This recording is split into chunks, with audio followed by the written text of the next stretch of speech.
하나님 말씀은 여러분이 너무나도 잘 아는 야곱 이야기입니다. 여러분이 너무나도 잘 아시지만 그럼에도 불구하고 야곱 인생 얘기를 오늘 해보겠습니다. 오늘 21세기 특별히 한국 땅을 살아가는 우리 현대인들에게, 특별히 젊은이들에게 요구되는 단어가 있다 그러면 뭘 것 같아요? 특별히 연세 드신 분들이 젊은이들에게 필요하다고 생각하는 게 뭔 것 같아요? 여러 가지가 있겠지만 그 중에 하나를 노력이라고 합니다. 그래서 젊은이들이 이래 힘들다 저래 힘들다 안 된다 그럴 때 연세 드신 분들이 주로 하시는 말씀, 노력이 부족해서 그렇다고. 근데 노력도 노력이라고 표현 안 하죠. 젊은이들은 아시는 표현인데 노력이라고 쓰지 않고 노력이라고 씁니다. 그래서 노력이 부족해서 그렇다고 연세 드신 분들이 젊은이들 야단을 많이 칩니다. 그런데 연세 드신 분들이나 아니면 젊은 사람들이나 할 거 없이 좀 곰곰이 자기 인생을 돌아보면 우리가 노력이 부족해서 인생이 꼬이나요? 제가 우리 반성영광교회 성도들에 대해서 몇 가지 단언할 수 있는 것 중에 하나는 우리 반성영광교회 성도들만큼 열심히 산 분들 별로 없습니다. 주변 돌아보면 그야말로 놀고 먹는 사람도 많지만 반성영광교회 성도들 한 사람 한 사람 얼마나 열심히 살았습니까? 그냥 놀고 먹고 한 사람이 있습니까? 열심히 살았습니다. 열심히 산다고, 노력해서 산다고 일이 다 풀리던가요? 그렇지 않다는 거죠. 그걸 잘 보여주는 게 바로 야곱입니다. 이 성경에 나오는, 성경에 수백 명의 인물이 나오는데 그 중에 가장 열심히 산 사람을 꼽아라 그러면 그 중에는 꼭 야곱이 들어갑니다. 야곱은 성경에 나오는 인물들 중에 가장 열심히 살았던 인물 중에 하나입니다. 얼마나 열심히 살았는지 태어날 때부터 열심을 다하였습니다. 야곱이 어떻게 태어났는지 여러분 성경을 보신 분들은 알 겁니다. 야곱이 어떻게 태어났어요? 원래 쌍둥이로 태어났죠. 쌍둥이로. 형 에서와 야곱은 쌍둥이입니다. 근데 뱃속에 있을 때도 어쨌대요? 서로 열심을 다해서 싸웠습니다. 그 속에서 알고 싸우지는 않았겠지만 도대체 엄마 이 좁은 뱃속에서 도대체 나를 귀찮게 하고 힘들게 만든 사람이 누구냐고 서로 뱃속에서 열심히 싸웠습니다. 오죽했으면 엄마가 리브가가 얘네들이 왜 이렇게 싸우지?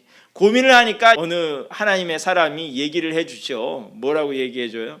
네 뱃속에 두 민족이 싸운다. 애가 싸우는 정도도 아니고 두 사람이 싸우는 정도도 아니고 두 민족이 싸운다라고 표현을 합니다. 엄청난 싸움이었다는 거죠. 그럼 왜 싸웠을까요? 여러 가지 이유가 있지만 누가 먼저 나오겠냐를 놓고도 싸웠을 것입니다.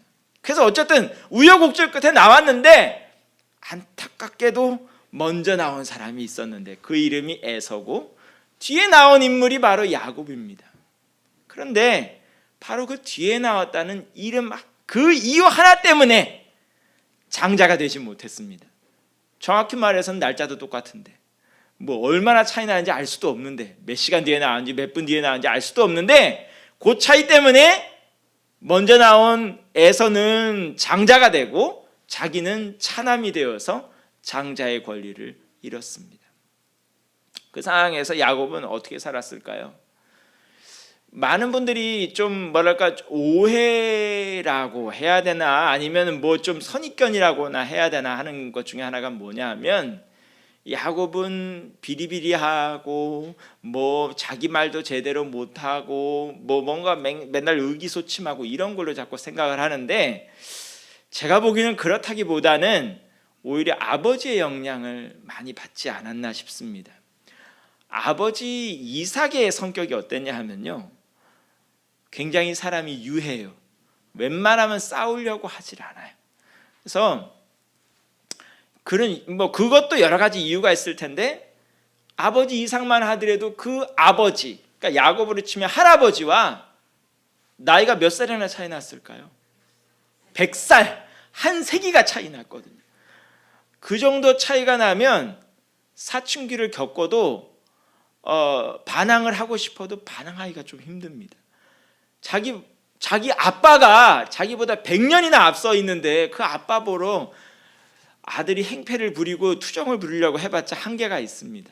여러 가지 면에서 이삭도 참고 산 것 같습니다. 늦장가도 갔죠. 40세나 되어서 늦장가를 갔는데 매사에 이삭은 양보하는 사람이었습니다. 가장 잘 보여주는 게 창세기에 보게 되면 우물 파는 얘기가 나오는데 자기가 열심히 우물 파가지고 다른 사람들이 와서 시비 걸면 맞짱 뜨고 싸우는 게 아니라 어떻게 해요?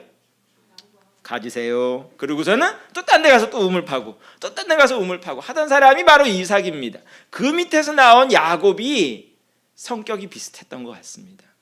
그런 아버지를 보면서 많이 닮았던 것 같습니다. 그래서 어머니를 도와서 집안에서 일을 할 뿐만 아니라 꼭 뭐 몸이 부실해서가 아니라 여러 가지 면에서 아버지처럼 유순했던, 그야말로 부모 속을 썩이지 않으려고 했던 그런 인물인 것 같습니다. 그런데 비해서 형 에서는 어떤 사람이었냐? 우락부락하고 털도 많고 뭐 상남자입니다. 사냥꾼이었죠. 근데 원래 그런 구조상이라면 아빠가 누굴 좋아하는 게 정상이에요? 자기 닮은 야곱을 좋아해야 될 것 같은데 이상하게 에서를 좋아합니다. 아마도 자기에게 뭔가 부족한 상남자의 이미지를 좋아했던 것 같습니다. 뭐 성경을 보게 되면 뭐 그뿐만 아니라 에서가 사냥을 해가지고 그 사냥해온 고기 그 별미를 좋아했다는 말도 있는데 뭐 여러 가지 이유에서 형 에서를 좋아합니다. 야곱 같은 경우에는 부모의 사랑이, 특별히 아버지의 사랑을 많이 갈구했던 사람인데 아빠가 일방적으로 형 에서를 좋아하니까 마음 둘 곳이 없습니다. 이때 눈치 빠른 게 누구예요?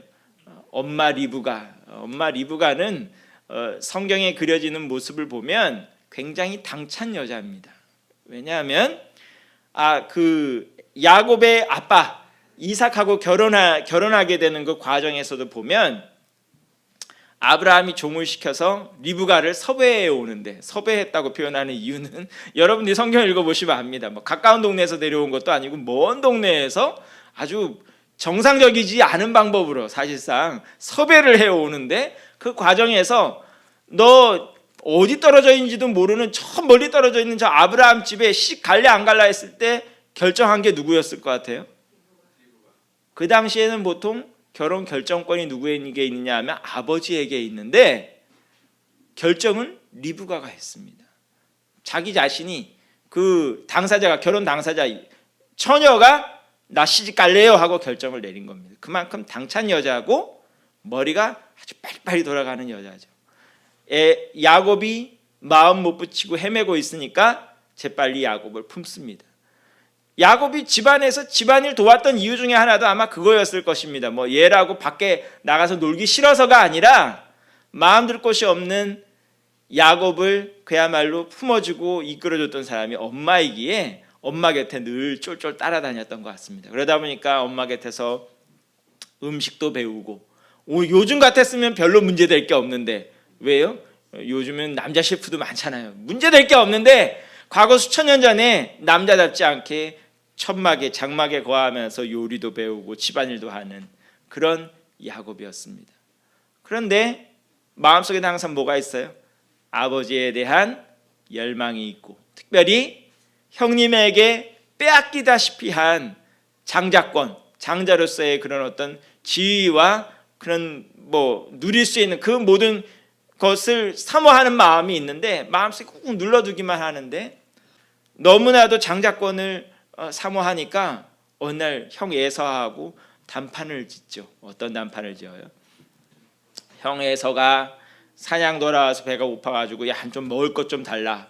오늘날로 말하자면 라면 좀 끓여라 라고 하니까 야곱이 끓여주긴 끓여주는데 조건을 내걸죠. 내가 라면을 끓여주는데 그냥 줄 수는 없고 값을 내놔라. 뭘 주면 좋을까? 장자권을 내놔라. 라면 한 그릇에 장자권이 넘어갈 수 있어요? 없어요? 말도 안 되는 요구를 하는 거죠. 야곱도 말도 안 되는 요구를 하고 형 에서는 거기에 대해서 어떻게 반응했을까요? 원래는 그 말도 안 되는 소리 하지 말라 그래야 되는데 그래 너 가져라 하고, 그래서 말도 안 되는 협상이 벌어지고 거래가 벌어졌는데 그거는 효력이 있을까요, 없을까요? 효력이 없지요. 그 형제들끼리, 제가 라면이라 그랬다고 정말 성경에서 라면 찾으면 안 돼요. 성경에 라면이라 나와 있는 거 아니에요. 형제들끼리 아무리 라면 한 그릇에 야 너 장자해 형하고 아우하고 바꾸자 했어도 그렇게 되는 게 아닙니다. 그런데 그런 어처구니 없는 협상을 할 만큼 야곱은 간절했다는 거죠. 그런데 어느 날 중요한 순간이 닥치는데 엄마 리브가가 안테나가 돌아가기 시작합니다. 야, 아버지 동태가 이상하다. 뭐가 이상한데요? 오늘 뭔가 대단한 일을 벌일 것 같아. 무슨 일이요? 오늘 드디어 공식적으로 후계자 승계를 할 것 같아. 오늘 에서에게 축복을 내려주고 그야말로 공식적으로 이 집안의 장자의 권세, 대표하는 권세를 다 전폭 위임하는, 왕으로 말할 것 같으면 선위식을 가질 것 같아 라고 하니까 야곱이 뭐라 그랬을까요? 그래서 어쩌라고. 마음은 굴뚝 같지만 할 수 있는 게 없어요. 아버지가 이미 형한테, 에서한테 모든 걸 넘기겠다는데 자기가 할 수 있는 게 뭐가 있어요? 근데 리브가는 포기하지 않습니다. 엄마 리브가는 포기하지 않습니다. 팔은 안으로 굽는다고 자기가 그렇게 붙들고 키웠던 아들을 위해서, 똑같은 아들이지만 형 에서는 아빠가 보호해주고 있고 자기하고 그렇게 정붙였던 야곱은 내 편이다 이거죠. 팔이 안으로 굽는 리브가 머리가 돌기 시작합니다. 그래 반짝반짝 머리를 돌리면서 뭐예요? 야, 우리 사기 한번 치자. 대체 무슨 사기를 치자는 소리예요? 네가 형 해라. 내가 어떻게 형을 해요? 형은 털도 많고 나하고 생김새도 많이 다른데 아무리 아빠 눈이 어두웠어도 금방 탄로날 텐데 그런 거를 어떻게 해요? 엄마가 힌트를 주죠. 야, 양털도 붙이고 연출 리브가 연기 야곱. 그래서 두 모자가 합작을 하여 사기를 치는데 아빠가 좋아하는 별미 만들고 해서 대신 들어가서 형 에서에게 돌아갈 모든 장자권과 축복을 받아와라. 야곱의 손이 어땠을 것 같아요? 덜덜 떨렸겠죠. 쭈삣쭈삣하고 들어가서 아버지를 부릅니다. 원래는 곱게 자란지라 목소리도 하이톤이었던 것 같은데 목소리도 좀 깔고 아버지 하고서는 별미를 갖다 주는데 이게 소위 말해서 음성 모방이 잘 안 돼서 이삭이 이미 눈치를 챕니다. 뭔가 이상한데 그러면서 너 정말 에서 맞니? 물어보는데 어떻게 해요? 끝까지 맞다고 우기죠. 그래서 이삭이 하는 말이 뭐라 그래요? 음성은 야곱인데 이렇게 생김새랑 이런 거는 만져보면 에서고 참 희한하긴 한데 어쨌든 그 야곱에게 사실은 이삭도 어느 정도 알았을 거라고 저는 생각을 해요. 이미 그 말 속에 들어가 있잖아요. 음성이 야곱이라고. 분명히 나한테 사기치는 건 맞는데 여기에는 누가 끼었다는 걸 직감하는 거예요. 부인이 끼었다는 걸 직감하고 속아준 것 같아요. 어쨌든 야곱에게 축복을 해줍니다. 근데 야곱이 그렇게까지 아빠한테 사기까지 쳐가지고 받아낸 장자의 축복 자기 거가 돼요, 안 돼요? 사냥꾼 에서가 가만히 있을 리가 없죠. 언젠가 이제 혼잣말 하는 거, 혼자 씩씩거리는 소리를 엄마 리브가가 듣습니다. 뭐라 그래요? 칼을 갈면서 아빠만 죽으면, 아버지 이삭이 지금 갈 날이 얼마 남지 않았으므로 아빠만 죽으면 그냥 끝장내 버릴 것이다. 칼을 갈고 있어요. 연출 누가 했다고요? 리브가 엄마가 했잖아요. 그래서 어떻게 해요?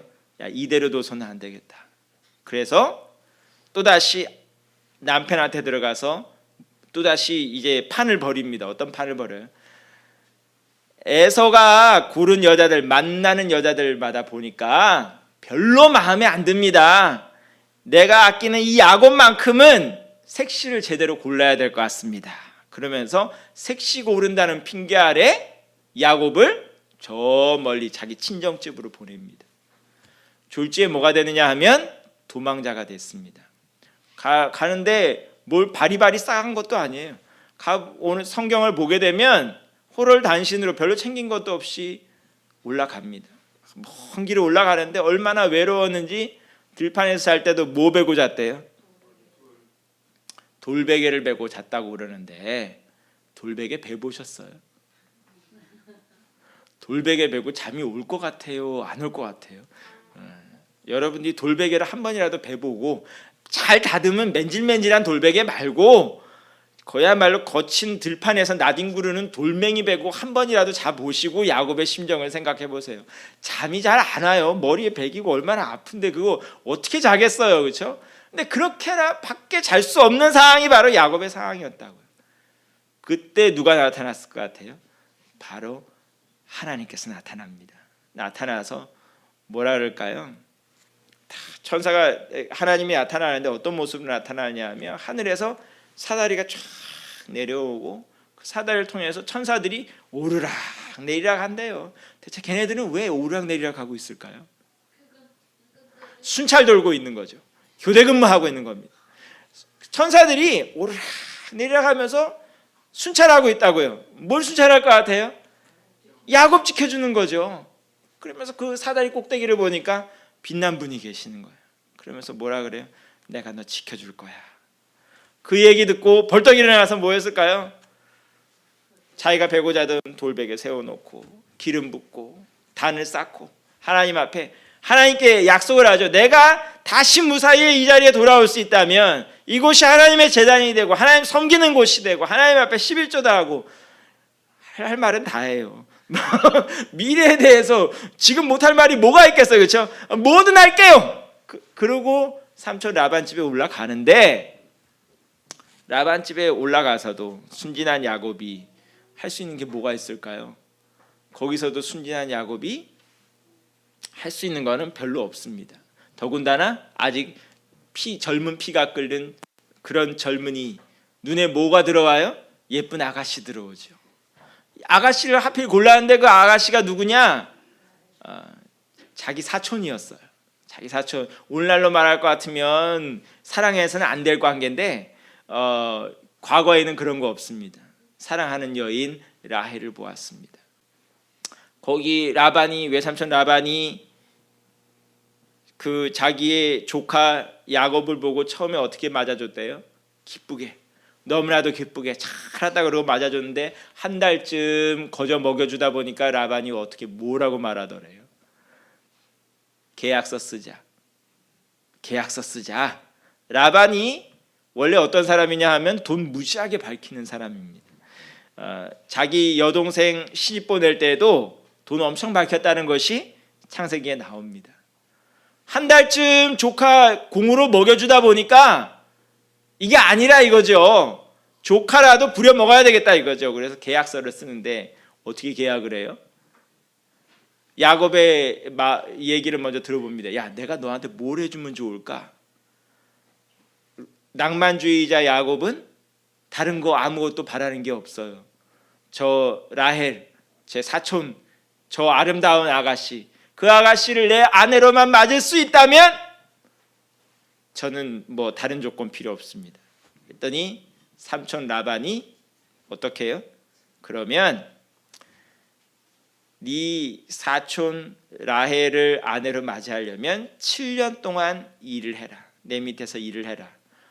상여금 없습니다.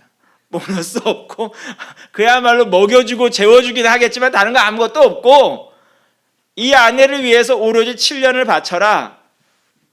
열심히 일했을까요? 안 했을까요? 성경을 보면 야곱이 세월 가는 줄을 몰랐다고. 그 라헬 데려올 수 있다는 생각에 세월 가는 줄은 모르고 아주 7년도 아주 짧게 여기면서 열심히 일을 했다. 노력을 열심히 했단 말이죠. 그런데 열심히 일을 했더니 어떻게 됐을까요? 7년이 지나고 아내를 맞이하는 그날 분명히 결혼식을 했을 때 앞에 섰던 여인은 라헬인 것 같은데 아침에 신혼 첫밤을 보내고 아침에 일어났을 때 옆에 누워있는 여자는 딴 여자가 누워있더라. 대체 얘가 누구냐 보니까 라헬의 언니 레아더라.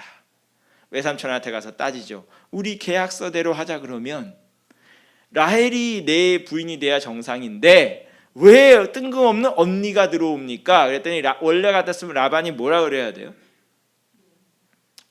미안하다, 잘못했다, 지금이라도 사람이니까 교환 환불은 불가하고 덤으로 붙여줄게, 뭐 이렇게 뭐가 나와야 되는데 라반이 하는 말이 뭐예요? 아주 뻔뻔하죠. 돈만 아는 사람이라서 뻔뻔합니다. 뭐라 그러냐면 우리 집안 풍습은 동생 먼저 시집 보내는 거 없다. 그러면서 하는 얘기가 7년 동안 조카 부려먹는 맛을 봤다는 거죠. 뭔 계약을 해요? 7년 더, 1 플러스 1, 7년 더 일을 하는데 이 아내 라헬까지 줄게. 결과적으로 자기가 원하는 여인 얻기 위해서 몇 년 일한 거예요? 14년이라고 말했습니다. 14년 열심히 일을 했습니다. 근데 14년 열심히 일을 했는데도 문제는 뭐예요? 삼촌 라반은 주는 거 쥐뿔없습니다. 왜냐하면 계약 자체가 여인 하나 얻는 것이 계약 조건이었기 때문에 재산을 모을 틈이 없어요. 그냥 사람만 줬어요. 여자만 줬어. 부인만 주고 다른 걸 준 게 없어. 14년 동안 열심히 일했지만 남은 게 아무것도 없어요. 그래서 14년 끝나고 나서부터 어떻게 해요? 나도 내 살림 차려야 되겠습니다. 그랬더니 삼촌 라반이 그때부터 이제 노동계약서를 정식으로 쓰죠. 그래? 그럼 어떻게 그 임금을 줄까? 야곱이 뭐라 그래요? 다른 거 필요 없고 삼촌 라반의 양들 중에 얼룩덜룩한 거, 좀 그런 무늬 있는 것만 나오면 무조건 내 거. 그렇게 하죠. 그랬더니 삼촌 라반이 딱 보고 아마 그 당시에 삼촌 라반이 가지고 있는 양들이 주로 흰 양들이었던 것 같아요. 손해볼 거 없다는 계산에 어떻게 해요? 오케이. 그리고선 계약을 하는데 혹시라도 문제가 생길까 봐 얼룩덜룩한 양, 야곱의 양들과 자기의 양들은 며칠길이나 되도록 엄청난 거리를 벌여놓고 절대 섞이지 못하도록 만들어놓고 일을 하게 만들었습니다. 야곱은 야곱 양도 치고 외삼촌 라반의 양도 치고 그렇게 했는데 문제는 뭐냐? 그 와중에서도 야곱의 양들은 토실토실 자라나고 외삼촌의 양들은 비리비리 다 죽어가고 이상한 현상이 생기더라고요. 왜 그랬냐 봤더니 야곱이 하나님 앞에 희한한 요구를 하는데 나뭇가지를 이렇게 가져다가 듬성듬성 그 껍데기를 깎고 있다가 딱 양이 새끼 뵐 때가 되면 그 앞에 딱 서는 거예요. 딱 봐서 양이 비리비리한 것 같으면 관두고 토실토실한 것 같으면 어떻게 해요? 그 얼룩덜룩한 껍데기 좀 까가지고 얼룩덜룩한 나뭇가지를 그 앞에 딱 갖다 꽂는 거예요. 꽂아가지고 뭐 하는 거예요? 하나님 이 양 내 거. 그러면 아무리 엄마 아빠가 하얀 양이더라도 나오는 게 얼룩덜룩한 양인 거예요. 이 말도 안 되는 사태가 벌어지고 있는 거예요. 내 거. 하나님한테 뭐 기도하고 간구하고 그런 개념보다는 거의 일방적으로 요구하는 거예요. 하나님 이거 내 거. 그럼 하나님께서 그 기도를 들어주셨단 말이에요. 그래가지고 나머지 6년을 일을 하는데 오히려 재산이 완전히 역전이 돼버린 거예요. 라반 외삼촌의 아들들, 정확히 말하자면 또 다른 사촌들 보기에 어떻게 해요? 저놈의 야곱이, 조카 야곱이 와가지고 우리 사촌 야곱이 와가지고 우리 아버지 재산 다 들어먹는다. 우리 집안은 점점 쪼그라들어가고 야곱은 점점 불어나고 다 난리가 난다. 그래서 어떤 분위기냐 하면 굉장히 험악한 분위기. 가만두면 또다시 야곱의 해코지 당할 분위기. 그러니까 야곱이 어떻게 해요? 도망쳐야 되겠다. 2차 도망을 계획을 하죠. 2차 도망 계획하는데 원래는 당당하게 나와야 되잖아요. 자기 잘못한 거 하나 없잖아요. 당당하게 나와야 되는데 어떻게 나와요? 몰래, 야반도주 몰래 튀어나옵니다. 라반이 가만히 있었을 것 같아요? 열심히 쫓아오죠. 죽이려고 쫓아옵니다. 쫓아오는데 누가 막아서요? 또다시 하나님이 개입하시죠. 딱 꿈에 나타나서 야곱 건드리면 너 죽어. 너 죽어. 그 얘기 한마디에 라반이 갑자기 쪼그라들고 야곱을 만나서도 어떻게 해요? 축복해주면서 보냅니다. 그런데요, 여기까지 제가 이게 장황한 얘기를 하는 이유가 뭐예요? 야곱이 지금까지 산 모습을 보여주는 건데요, 야곱이 굉장히 열심히 일을 했고요, 하나님 앞에서 정말 할 수 있는 일, 정말 복받는 일이라면, 잘 나갈 수 있는 일이라면, 인생 일으킬 수 있는 일이라면 다 했단 말이죠. 그렇게 살아왔는데 이제 야곱이 어디로 갈 데가 어디밖에 없냐? 자기 고향밖에 없어요. 고향으로 가는데 고향에 누가 버티고 있느냐? 아까 칼 갈았던 에서가 버티고 있단 말이죠. 그냥 라반의 집, 외삼촌 라반의 집 나올 때는 거기서 이제 20년 동안 종살이 했으니까 거기서 이제 벗어나야 되겠다는 생각만 가지고 나왔는데, 막상 고향 앞에 다다르니까 자기한테 20년 전에 칼 갈던 형이 생각난다는 거죠. 가긴 가야 되겠는데 어떻게 가면 좋을까? 방법이 생각 안 나는 겁니다. 그래서 어떻게 해요? 돈에 안 넘어가는 사람 없다는 일념 아래 이제 또 선물 공세를 펴죠. 자기 재산들을 다 이제 무리로 나눠 가지고 앞에 쫙 나가게 합니다. 형이 에서 맞으러 가는 길에 쫙 나가게 합니다.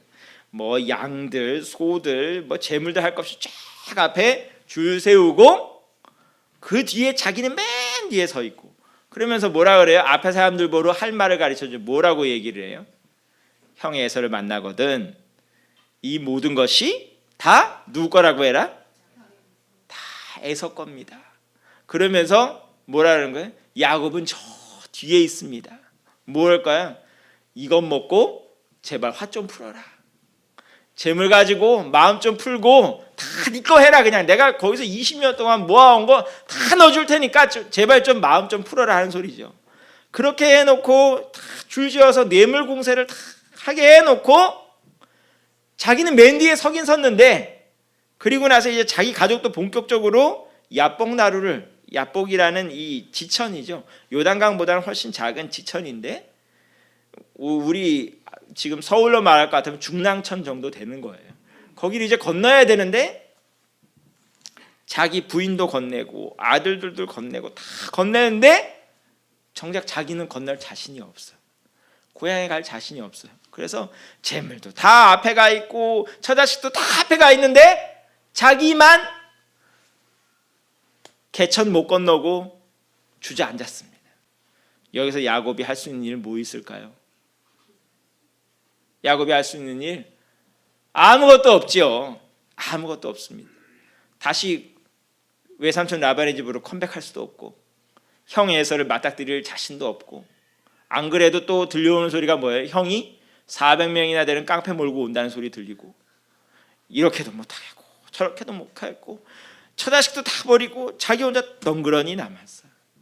그 상황에서 밤새 또다시 베델과 같은 상황이 벌어지는 거죠.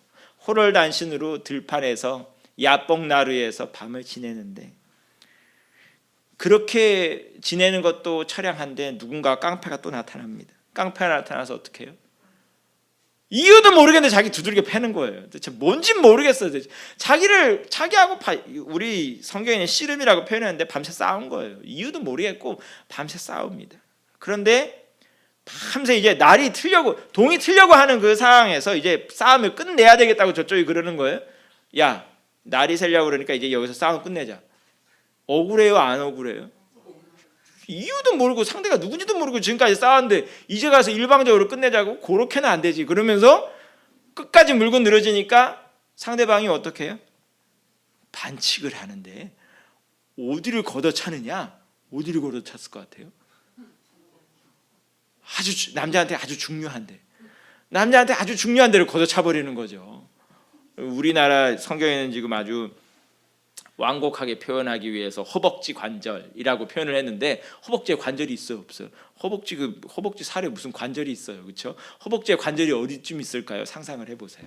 자, 그래서 아주 중요한 데를 걷어찬 거예요. 그러니까 어떻게 해요? 아파 죽겠는 거예요. 그 상황에서도 야곱은 결코 놓지 않습니다.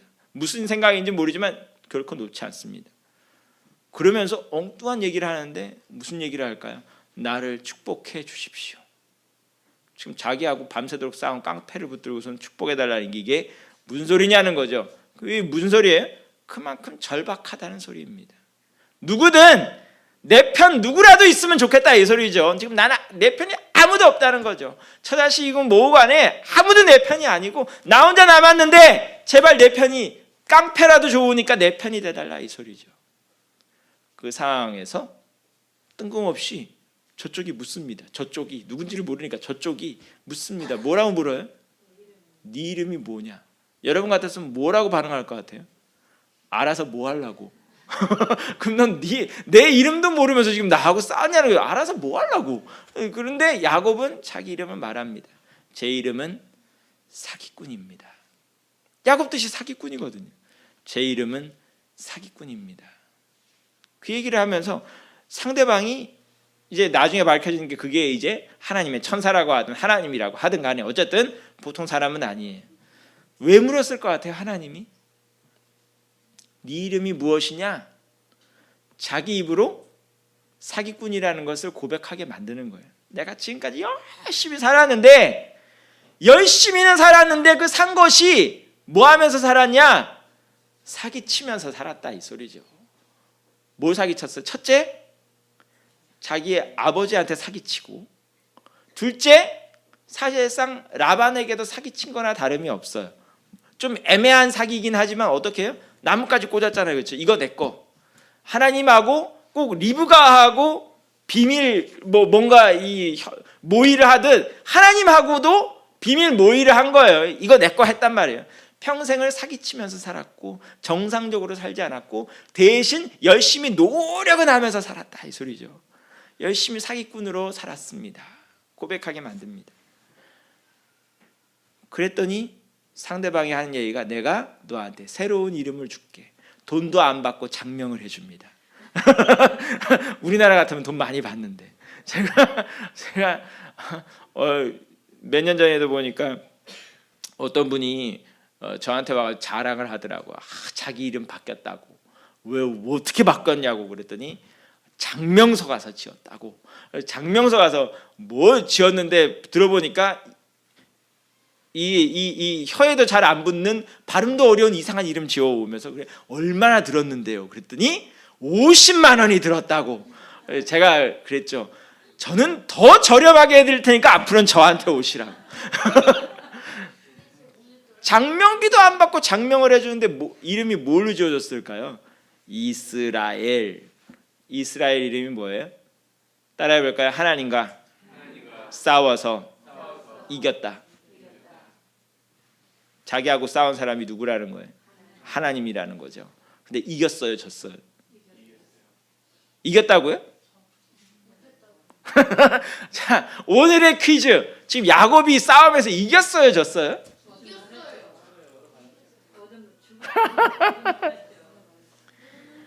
어떻게 이겼겠어요? 졌지. 지금 급소를 맞았잖아요. 지금 병신 됐는데 뭘 이겼겠어요? 올해는 참 이 단어를 함부로 쓰면 안 돼요. 자, 하여튼 불구가 됐는데 뭘 이기긴 뭘 이겨요. 지금 죽겠는데 졌어요. 근데 상대편이 뭐라 그러는 거예요? 너는 하나님과 싸워서도 이겼고 사람과 싸워서도 이겼어 라고 그러는 거예요. 졌는데 이겼대요. 그래서 그 야곱이 하도 황당해서 거꾸로 묻죠. 대체 당신 이름은 뭔데요? 지금 통성명 하자 이거죠. 내 이름은 가르쳐줬으니까 네 이름 좀 밝혀라. 네가 뭐길래 그런 희한한 장명을 하냐 이 소리죠. 그때 상대방이 어떻게 해요? 내 이름 알아서 뭐하게. 적반하장도 유분수지. 먼저 이름 물을 때는 언제고 자기 이름 가르쳐달라니까 이름 안 가르쳐줘요. 그러면서 하는 뭐래요? 축복을 힘있게 해주는 거죠. 깡패한테서 축복받기도 참 힘든 거예요. 축복을 해주는 거예요. 그러면서 뭐라고 축복했는지는 자세히 나오지는 않는데 비슷한 내용이겠죠. 하나님과 사람과도 싸워서 이긴 이놈의 사기꾼. 이제부터는 하나님과 사람과도 싸워서 이긴 승리자가 될지어다 하고 아마 축복해 줬겠지요. 사건이 아주 이상한 사건이죠. 졌는데 이겼어요. 졌는데 이겼어요. 그 사건이 바로 이스라엘의 사건이고 지금 야곱은 평생에 이겨본 사람이 없는 사람. 지금까지 야곱이 이겨본 사람 누가 있어요? 아빠 이겨봤어요? 엄마 이겨봤어요? 형이 이겨봤나요? 라반 이겨봤어요? 부인은 이겼을 것 같아요? 제가 중간에 빼먹고 얘기를 안 해서 그렇죠. 야곱은 부인도 못 이겼어요. 어디 나오냐고요? 지금 아까 설명드렸지만 부인이 서로 자매간이라 그랬잖아요. 둘이서 경쟁을 하는데 서로 애 낳기 경쟁을 하는 거예요. 애 낳기 경쟁을 하는데 중간에 낀 야곱 항상 자기 뜻대로 못해요. 그러다가 둘이 사이의 경쟁이 너무 치열해지니까 둘이 자기의 여종들까지 밀어넣으면서 부인이 졸지에 4명이 됐는데 자기가 원해서 4명이 된 게 아니에요. 부인 4명까지 거느리면서 자녀 경쟁이 일어났는데 그러다 보니까 벌써 12명의 아들을 낳았어요. 엄청난 일이 일어났단 말이에요. 부인도 못 이겨먹었어요. 평생에 이겨본 적이 없는 사람이에요. 그런데 이 불구가 되는 야복나루의 사건을 통해서 하나님께서 너는 하나님과 싸워서도 이기고 사람과도 싸워서 이긴 승리자야 하는 훈장을 달아줬다 이거죠. 이름을 달아줬다 이 소리예요. 대체 어떻게 된 거냐 이거죠. 오늘 긴 얘기, 이 길고 긴 설교의 끝이 보이는 거예요 여기서. 그렇죠? 뭐예요? 우리가 그리스도인이 승리하는 건 어떨 때 승리하는 거예요? 어떨 때 승리하는 거예요? 하나님 만났을 때 승리하는 거예요. 그래서 야곱이 야복나루 그곳에 이름을 짓는데 그곳 이름은 뭐를 줬대요? 브니엘. 브니엘의 뜻이 뭐래요? 각주가 달려있죠. 친절하게 각주도 달려있어요. 뭐라고 쓰여있어요? 하나님의 얼굴. 하나님의 얼굴을 봐야 승리자가 되는 거예요. 노력 가지고 안 된다니까요. 열심히 살아서 안 된다니까요. 제가요 말씀 맺으면 한 가지 얘기를 하고 오늘 말씀 맺을게요. 세상에요 TV에 보면 온갖 범죄자들 많이 나오잖아요. 범죄도요 노력을 하지 않으면 범죄를 할 수가 없어요. 사기꾼들만큼 사기꾼들 그 사기치기 위해서 얼마나 노력을 많이 했겠어요. 그렇죠? 얼마나 머리를 굴리고 얼마나 노력을 많이 했겠어요. 노력하지 않고 범죄도 못해요. 열심히 사는 사람들은 엄청 많단 말이에요. 방법이 잘못돼서 그렇지. 열심히 사는 사람들은 엄청 많아요. 열심히 안 살면 싸움도 안 해요. 싸울 게 있어야 싸우지. 열심히 하니까 싸우기도 하는 거예요. 아우, 저희 그래서 그런지 몰라도 요즘 길거리 돌아다니면 싸운 사람 엄청 많아요. 너무 열심히들 사는 거죠. 열심히 사는 사람은 많은데 하나님의 얼굴을 찾는 사람은 별로 없어요. 오늘도 우리에게 필요한 건 무조건 노력이 아니에요. 하나님께서 함께 해주셔야 돼요. 여러분 섬곳이, 여러분들의 가정이, 여러분들의 일터가 여러분들이 어디에 있든지 그곳이 하나님의 얼굴을 찾는 곳이 되어야 여러분들이 성공할 수 있고 승리자가 될 수 있어요. 여러분을 승리하게 만드시는 분은 하나님이지 여러분의 노력이 아니에요. 열심히 노력만 하고 끝장나고 싶어요. 아니면 노력도 하지만 하나님께서 붙여주시는 너는 하나님도 이겼고 사람도 이겼고 하는 훈장을 얻기를 원하세요. 하나님은 하나님의 얼굴을 찾는 자에게, 모든 인간적인 방법으로는 끝장난 자에게 급소 맞았잖아요. 더 이상 남자 구실도 할 수 없고 끝장난 거예요. 그 상황에서 오히려 승리자가 되게 해주신 하나님, 오늘도 그 하나님의 얼굴을 구하는 우리 모든 성도들이 될 수 있기를 간절히 축원합니다. 기도하겠습니다.